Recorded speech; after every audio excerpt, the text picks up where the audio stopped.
Hey, what's going on, guys? How's everybody doing? I wanted to start the conversation with what you guys think of the importance of GitHub profiles and GitHub presence. See, at first I was under the impression that as a self-taught developer, the only way you were going to be able to get a job was to have some kind of, trackable presence online of the projects that you've worked on. But I've talked to a lot of the professional developers, and some of them are personal friends, and some have even worked for, FANG-level enterprise companies. And while I still think having a GitHub presence is important because it shows that you care enough and have passion for coding enough to have your own projects and maybe possibly work on open source projects, but it also shows at least some level of competency with Git as a tool. The thing is, hiring managers and prospective employers are never going to stand up your toy projects while they have hundreds and hundreds of applications coming in every day. But I would venture to say most of them will at least probably at some point look at minimum your profile, either initially when you apply, or if not, maybe in the first round of interviews or something like that. And we've all been taught the same, don't judge a book by its cover, but I bet you are getting judged pretty hard just on that one thing, just that one profile.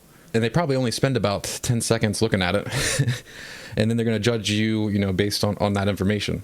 And actually, for that reason, I built a tool that will automatically aggregate, analyze, and produce some data visualizations and represent you as a developer based on the data of your own work output. It mostly focuses on Python projects for you gathering the data. And in this video, I'm going to walk you through the data gathering and structuring.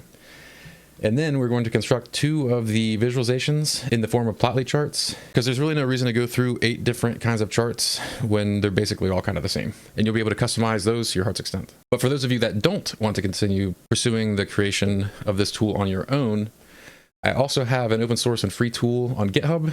And in order to run this tool, that GitHub action script actually enables a run workflow button in your actions tab. And then it just becomes a one-click process to update all of the data and the data visualizations on your profile. The cool thing about that tool is that it runs entirely on GitHub servers. So all of the data visualization, the data scraping, the gathering, all of that stuff will happen on GitHub servers. You don't even have to worry about running it locally at all. And the creation of the visualizations and the stitching of the GIF and the updating of the actual profile content itself, it all happens on GitHub servers. So if you're interested in using that tool or interested in creating a tool of your own that's very similar, this would be a really good place to start. Because once you kind of get the basics down here, it becomes 100% hands-off, save for that one click that you have to do in your profile repo to run the workflow. So with all that said, let's go ahead and get started.